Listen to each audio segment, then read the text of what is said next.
There were a number of things that we tried to do. We tried to change some of our recruitment policies, we tried to look in different areas, but then what we realised was that the pond that we were fishing in and trying to catch fish in was diminishing. So what we decided we needed to do was to try and fish in a new pond. So instead of trying to compete with absolutely everybody on the remaining 7.5 tonne drivers that were there, we decided to try and create our own. We looked for a different set of people, so we started to look at people who had experience of driving 3.5 tonne vehicles. We chose the right people with the right type of customer service skills and the right personalities, and we decided it would be great to try and train them to become a qualified 7.5 tonne driver whilst working for us and gaining experience in what we did.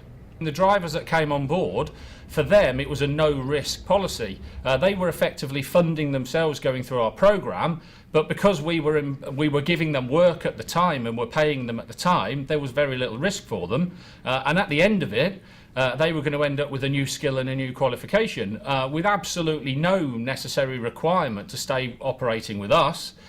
So for them it was no risk, and for us the risk was limited because we were getting them to do deliveries for us anyway, just not on our 7.5 tonne fleet. We've learned a lot over the last 12 months on how to do it, so we'll continue to do it over the next years and do it better than we did it last year. But my advice is the pool is not going to get any bigger unless we as an industry all combine and try to increase the size of that pool. And most people are not coming into this voluntarily. So young people are not deciding to become 7.5 tonne drivers because they have to fund it themselves.